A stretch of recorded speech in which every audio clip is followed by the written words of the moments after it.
Right, thank you, Kim, and thank you to Christy. Thank you to the Queensland Productivity Commission for organising this lecture and inviting me to present today. Unsurprisingly, my talk is going to draw on the work into human services by the Queensland Productivity Commission, the other state productivity commissions, and obviously the Federal Productivity Commission. So more than 25 years ago, the report on national competition policy, many of you will know as the Hilmer report, kicked off a wave of productivity reform. It was centred on government-owned monopolies in key infrastructure industries including telecommunications, transportation and energy. The report recognised that, and I'll quote, "In the case of many public monopolies, protection from market forces through government regulation or other government policies has allowed enterprises to develop structures unlikely to be found under normal market conditions." Now, that was a polite way of saying that there were sclerotic government monopolies that had high costs, low innovation, and were a drag on Australia's productivity. Now, the reforms flowing from the Hilmer report transformed these key infrastructure industries and helped underpin almost 3 decades of growth in this country. In my opinion, we're at the beginning of a similar wave of productivity reform in human services. Like the public monopolies considered by the Hilmer report, human services operate in markets that are anything but normal. They are dominated by government expenditure, regulation, and for some services, government provision. For many human services, consumers are disempowered, competition, if it exists, is managed, and incentives are distorted. In some areas, markets have been designed for the benefits of providers rather than consumers, and innovation is actively discouraged. Funding is often based on inputs or block grants rather than outcomes, and where markets involve multiple levels of government, services either overlap or are missing.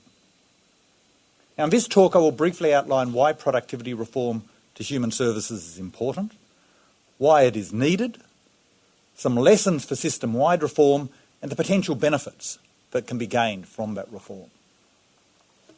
But first, what are human services? The problem with talking about human services as the next wave of productivity reform is that it's actually far from clear what we're talking about. The definition of human services is at best vague. Unfortunately, Google doesn't help, by the way. Human services in the US refers to a discipline.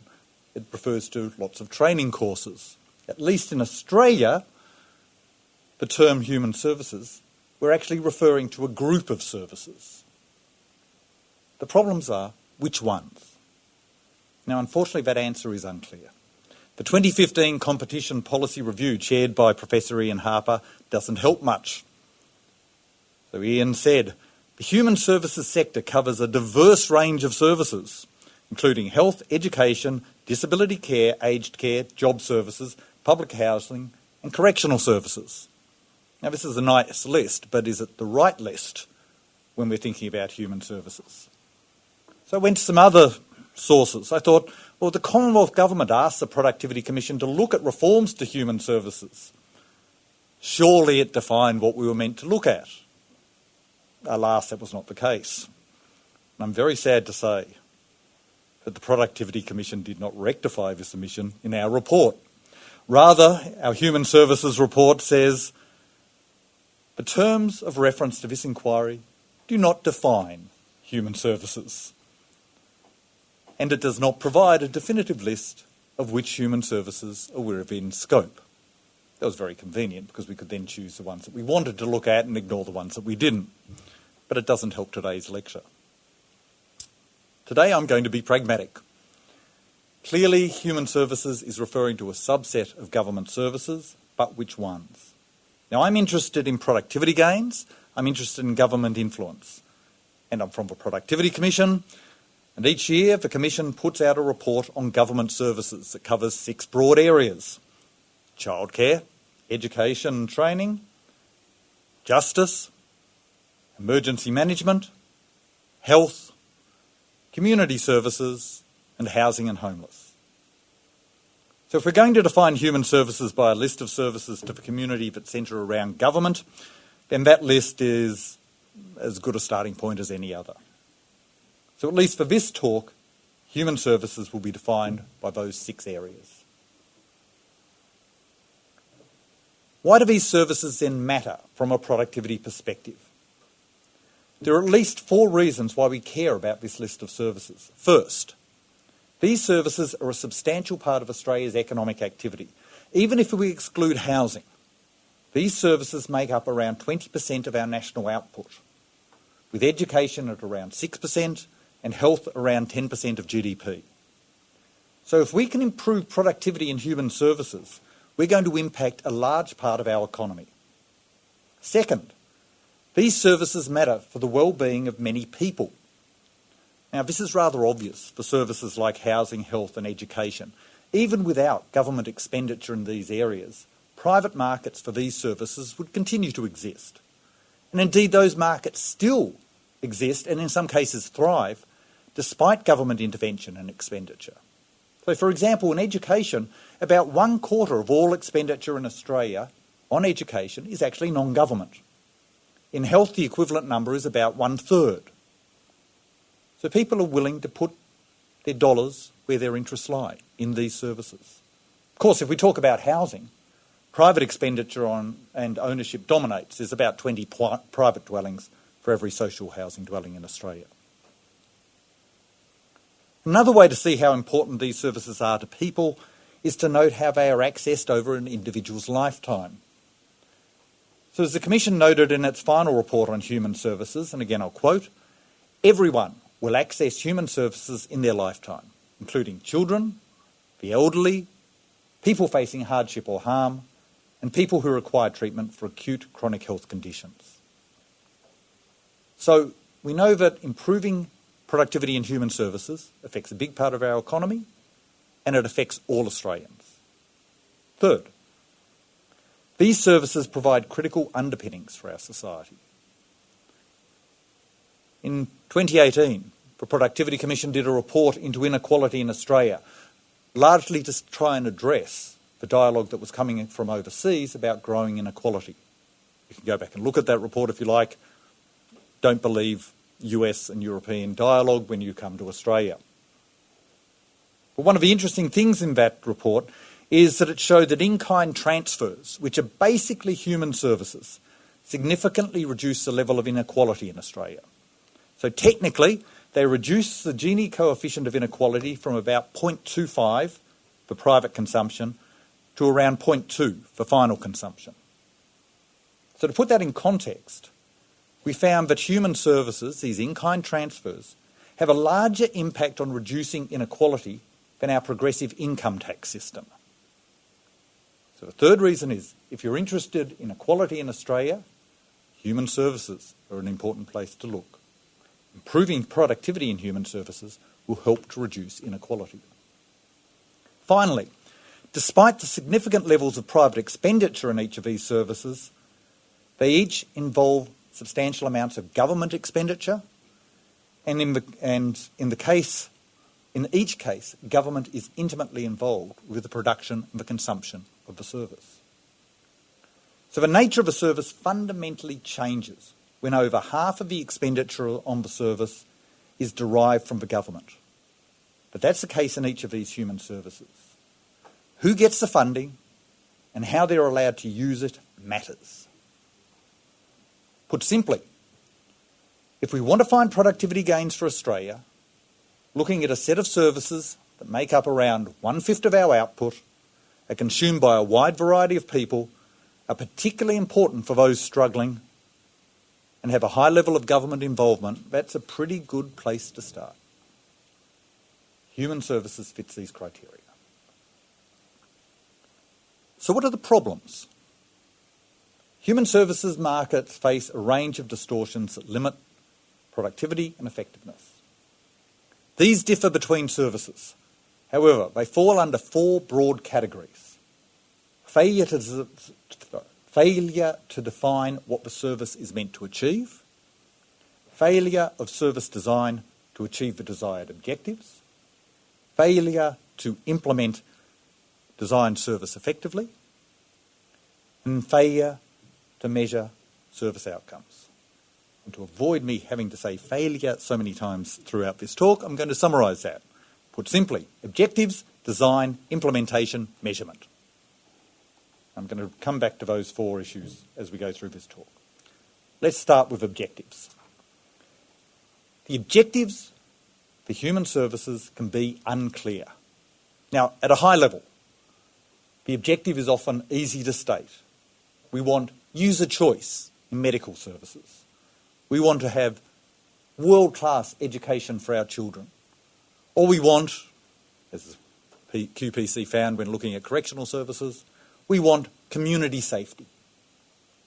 But each of those high-level objectives is going to mask complex and conflicting elements. So let's take the draft report on imprisonment and recidivism by the QPC. They noted the complexity in that objective, community safety. They noted that it involves a time frame, presumably over the longer term. It involves a requirement for the justice system to meet community expectations about justice and fairness. It has to be cost effective, with the benefits outweighing the cost. And it must operate within resource constraints using the tools of deterrence, detention and rehabilitation. So community safety isn't really an objective. It's really a set of objectives. Now, having multiple objectives for human services is not a problem by itself, so long as the objectives are clear and it's understood how conflicts between objectives will be resolved. However, when objectives are unclear or unstated, then someone will need to make decisions about which objectives are pursued. And often in human services, this role falls to the service provider. To the degree that these decisions by service providers do not align with either government objectives or user preferences, service effectiveness is compromised. So, for example, the Productivity Commission found in end-of-life services, the ambiguity in objectives means that clinicians are often placed in a situation to make judgments about the location and the nature of care. But these decisions, whilst medically appropriate, are often not in line with the preferences of the service users. The result is unwanted treatment, increased taxpayer expense, and death in hospital rather than home. A poor outcome for everyone. Let's turn to service design. A human service can only achieve the desired outcomes if the delivery system is well designed. But market design is hard. Getting the right incentives for governments, service providers and users can be difficult even if the objectives are clear. So let's start with the government. The Commission's recent draft report into the mental health system notes how design problems can arise between governments. Again, let me quote. We say the division in mental health care responsibilities between the Australian government and the state and territory governments has led to service gaps. These gaps result from two factors. First, the relevant roles and responsibilities are unclear. Second, state and territory governments face incentives to direct resources towards acute care instead of providing more care in community. Now, mental health is not the only example of these problems, and having either service gaps or overlapping services will reduce service effectiveness, will increase costs, and it will lower user outcomes. Service providers also need to face the correct incentives. For example, under the Job Active program, unemployed Australians are supposed to be assisted by a service provider to find employment. But the service providers face conflicting objectives, both to assist clients to find work, but also to monitor client compliance with the mutual obligation requirements of the program. So the service providers are both providing you a service and checking that you're doing the right thing. As a result, some clients find their providers act as barriers to finding employment.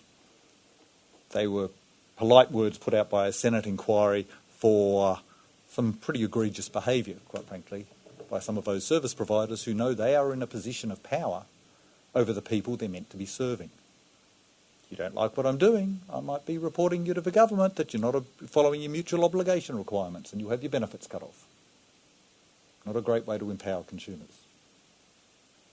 Now again, unfortunately, poor incentives for service providers are common in human services. Finally, service users need to be motivated to use the right service at the right time, but this is often not the case. Again, let me return to healthcare. People are sometimes driven by prices to access healthcare through a hospital rather than a community-based service, despite the community service having a far lower cost to the taxpayer. Go to the poorer areas of Australia, go to the emergency departments and see who turns up there. Because going to emergency is free, going to a GP, if you can get in, there's a co-payment, it's costly, and people will choose to spend time in an ED rather than to pay the cost of the GP. Now, the failure in human services to design user-centred programs results in poor outcomes and higher costs. Now, a well-designed human service still requires practical implementation. So you've got the objectives, you can design a great system, now let's put it into practice. Unfortunately, to quote Scottish poet Robert Burns in my bad Scottish accent, the best laid plans of mice and men gang after gley, which apparently means go often astray, but this holds for human services. Unless carefully implemented, well-designed human service programs can fail to meet their objectives. I'll give the example of a National Disability Insurance Scheme. It's a well-designed program. Well, it has to be. The Productivity Commission was involved in the design. It's a well-designed program that empowers some of the most disadvantaged people to access the services they need, when and where they need them. But the rollout of the NDIS has been problematic due to over-optimistic timing for users to receive their plans and for service providers to expand to meet demand. The Productivity Commission a couple of years ago concluded that the focus on participant intake has compromised the quality of plans and participant outcomes, and that the roll-out timetable for participant intake will not be met. The Commission also noted that there were significant workforce shortages in some areas. The National Disability Insurance Agency responded by using price controls to try and balance the availability of services with value for service users. To economists, the result's unsurprising. Nobody's satisfied. By the way, in the 2 years since that report came out, the response to our report was no, we were wrong, the service targets would be met. We actually checked up on them the other day as part of a preparation for this. Not only were they not met, our predictions were optimistic. So we were predicting a shortfall. There's been a shortfall on our predicted shortfall. Finally, failure to measure. Measurement by itself has no value. It is simply data. The issue is what to do with the data. Outcome measurement is a key input to two aspects of human services: evaluating the service to work out what works, and informing consumers so they can best match their requirements with the services that are being supplied. Now, on the former, in the Commission's recent draft mental health report, we noted the success of our proposed reforms will, and again I'm quoting, depend on the creation of a strong evidence-based feedback loop so that program effectiveness can be evaluated with the results being used to help determine which activities are funded in the future. On the latter, in our report on human services, we note that publishing outcome information on hospitals and specialists, as already occurs in some countries, can improve productivity by helping consumers locate the best services, and most importantly, by encouraging service providers to benchmark themselves and work to improve their performance. Now, unfortunately, at the moment, measurement, publication and evaluation of outcomes is rare in human services. So 4 problems: objectives, design, implementation, measurement.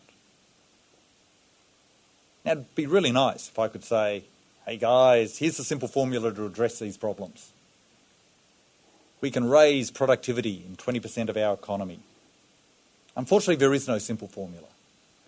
Human services differ on many dimensions and solutions must be service specific. However, we can recognise some broad approaches to reform. Now, a good starting point to address the core problems, and reform human services is the separation of functions. What do we mean by that? The Harper report, in recommendation 2, suggested a three-way split of function in human services, separating the interests of policy, including funding, regulation and service delivery. I'm going to add a fourth separate function, evaluation. This four-way split lines up with the core problems that beset human services. Policy means defining objectives and sources of funding. What are governments trying to achieve and who's responsible for funding what? Regulation is about service design. How are the correct incentives put in place for all participants and how are the rules enforced? And then the regulatory body interacts with the service providers to implement the relevant service delivery models, and you close the loop through independent evaluation based on outcomes to determine what works and what doesn't. Having a clear separation of the four functions, policy, regulation, service delivery, evaluation, creates clear lines of accountability. It also reduces the potential for undesirable interactions between these roles. So let's return to that earlier wave of infrastructure reforms in Australia that I started with. Let's go back to the Hilmer report. The Hilmer report, or Hilmer inquiry, when looking at government infrastructure monopolies, noted the inherent conflict between having commercial and regulatory functions in the same organisation. Now, those of you who have grown up, looking at the audience, many of you have grown up post-Hilmer, you'd find it absurd, the idea that a telecommunications company could also be the telecoms regulator, or that an electricity supplier could be the energy regulator. But in the 1980s, that was the norm. The gamekeepers were the poachers. That's all changed due to the Hilmer reforms. In human services today, we're back in the 1980s. The conflicts exist. For example, block-funded service providers are then able to decide what services will be delivered where and when. Or government policymakers decide not just what services they want, but specify who will deliver them. Or service providers get to evaluate the services they deliver. Or government departments both design and deliver services and regulate themselves. How can we get separation to work in human services?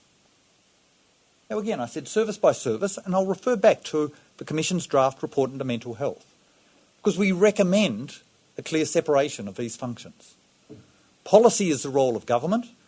In Australia, this means both Commonwealth, state and territory governments, and we recommend that the Council of Australian Governments, COAG, develop a national mental health and suicide agreement to make funding and responsibilities clear, and then they develop a national mental health strategy so as to establish nationally consistent policy. The first level of separation. We then want implementation and regulation across the health system, but we do actually, it is big enough, so we actually divide it into two groups. For primary care, the existing Medicare system actually provides incentives that, while imperfect, they actually involve less bureaucracy and more effective service delivery than the alternatives we looked at. In contrast, for high intensity and complex care, where you need teams of clinicians, Medicare doesn't work as well when you get into those non-health supports. Similarly, they're outside the Medicare system. So our preferred position is that a new regional commissioning authorities are established to determine what is needed at a local level, and then to commission evidence-based services to meet these local needs. Together, this provides an implementation approach for stepped care services across Australia. Now, for service delivery in mental health, we consider that service providers need to be diverse. They would include private practitioners, GPs, psychologists. They will include for-profit companies. They will include not-for-profit organisations, such as exist in some areas of social housing and disability services. And they will involve government, including schools and correctional facilities. Finally, to get that fourth objective, evaluation, the Commission recommends that the National Mental Health Commission is expanded At the moment it monitors the system. But what we wanted it to do is to evaluate services, gather the data, build in evaluation from day one, and determine what works and what doesn't, and then to report these results back to government, to close that loop, to get the right services in place. That's our first broad approach, separating the functions. And we think it can be done. The second broad approach to human services reform is timing. Now, what do I mean by that? Different reforms need to proceed at their own pace. There are many changes which can be implemented relatively quickly to improve the outcomes in human services. So, for example, in the Human Services Report, the Productivity Commission notes that some human services, such as public dental services, exist in much larger private markets. There's shortages, though, in public dental services, but there's plenty of dentists. These shortages can be addressed relatively quickly by policymakers moving away from models that falsely assume that government-funded services must be separated from the private markets. Similarly, in primary care, simple changes to GP referrals that we suggest in that report would be able to empower consumer choice. Even the GPs did actually not understand the existing rules relating to referrals. So you can imagine what the consumers didn't either. So there are 3 recommendations in our report, simply saying, just clarify on a referral what the referral means. But you can actually go to any specialist you like, if you don't like the one that the doctor's suggested. And even better, how about we go down the UK route, if the doctor says, well, here's one specialist, here's another couple of specialists you might want to consider. Because not all of us get the treatment we need. And at the moment, we believe we have no choice, even though we do. Simple reforms. However, for other reforms, and we've seen this in NDIS, time is needed to test alternative models and allow for adjustments. For example, consumer outcomes can be improved by releasing public medical data and releasing risk-adjusted information on clinical outcomes achieved by individual specialists. I've said that's already done in some countries overseas. However, this reform needs to be implemented carefully over time to avoid incentives for practitioners to alter the mix of consumers in order to artificially raise their measured performance. They will game the system if you let them. But we've seen it work in the US and in the UK, and such reporting in both countries has been found to save lives. So we should start the journey here. Unfortunately, without appropriate leadership from government, neither the short-term nor the long-term gains will be realised. A third broad approach to human services reforms focuses on the policy objective. As an economist, the objective is pretty straightforward. The overriding objective should be the outcomes for consumers who receive the services. And in general, consumers themselves are best placed to judge whether desirable outcomes are being achieved. While focusing on user outcomes might appear to be obvious to an economist, it is foreign in many areas of human services. For example, in health services, success is often judged by clinical outcomes rather than the quality of the consumer's life. While this is slowly changing and we're getting patient-reported outcome and experience measures, PROMs and PREMs, they're becoming more accepted, there is a cultural issue that needs to be addressed. The cultural issue that the clinician knows best. Now, in talking to service providers in a range of other areas, aged care, Indigenous services, disability services, quite frankly, I've been surprised how some providers consider that the service system needs to be designed for their benefit rather than addressing what consumers want. When challenged, the providers either appeal to costs, oh, it's too expensive if we gear services to what the consumers want, or paternalism. We providers know what is best for the consumers. Moving from a provider knows best to a consumer-centred approach is critical to improving productivity in human services. A system that produces a lot of what is not valued is unproductive. Now, the Harper Review took one approach by recommending, and I'll quote, user choice should be placed at the heart of service delivery. And user choice, we know that drives innovation, productivity in competitive markets. It leads producers to supply what consumers want. But as the Harper Review also noted, user choice and competition are not always possible in human services markets. For example, in health markets, we do rely often on the judgment of health professionals. If we look at corrections, I'm not quite sure what user choice means. And in rural and regional areas of Australia, user choice is simply limited by market realities. The markets are too thin to support multiple service providers. But there's two other tools we can use to improve consumer focus. The first is to ask consumers what they want by including consumer input in service design and having more co-design of the objectives of the relevant services. And the second is through measuring and evaluating outcomes. The only way to check that human service outcomes are consumer focused, the only way to ensure that human service outcomes are consumer focused is to check. So, what are the potential gains from reforming human services? They make up a large part of our economy, and the current approaches to delivering these services appear, at least to an economist, to fall well short of a desirable, and certainly well short of an optimal system. How big are the gains from reform? And we need to place some caveats on this question. First, there is a difference between gains that are measured in national accounts and those accruing to society. In human services, this difference is stark, where measured inputs and outputs may be modest, while the unmeasured transformation of lives of individuals and families can be much greater. Second, even for the measured data, the gains may be indirect. For example, a poor education system can cost just as much as a great education system. The productivity gains of education reform may not be obvious from the directly reported numbers. Rather, they're reflected in the improved productivity of the workforce into the future. Now, with these caveats in mind, what are the benefits from human services reform? Unfortunately, there's little independent evidence on the economic gains from broad-based human services reforms. In some ways, this isn't surprising. Most analysis is based on a specific intervention for a particular service. What if we tweak the service this way or that way? It's much easier to try and measure the gains from that, from a broad brush reform.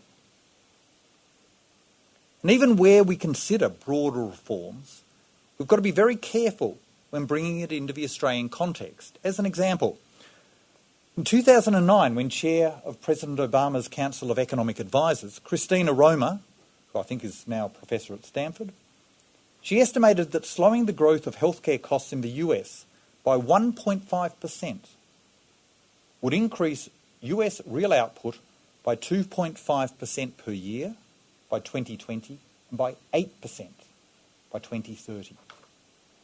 Now, these are huge numbers, but you've got to view them with caution. Those numbers may say more about the state of healthcare and politics in the United States than provide any lessons for Australia. Now, the Productivity Commission suggested some modest reforms in health and estimated potential gains in our 5-year productivity review, shifting the dial. And again, to quote, the net present value of future stream of economic impacts over 20 years is estimated at about $140 billion in 2016 prices. Now, much of the benefit would go as personal gains to those who access the services, but even the direct economic benefits would be significant, with potential gains of over $4 billion a year to GDP and potential reductions in long-term government health expenditure of over 6%. Now, $4 billion isn't a huge percentage of our GDP, but it's not to be sniffed at. And if we had anything like Christina Roma's numbers, get government expenditure on healthcare down by 6%, whoa, we would be very, very well off indeed if our health service was as bad as the US's.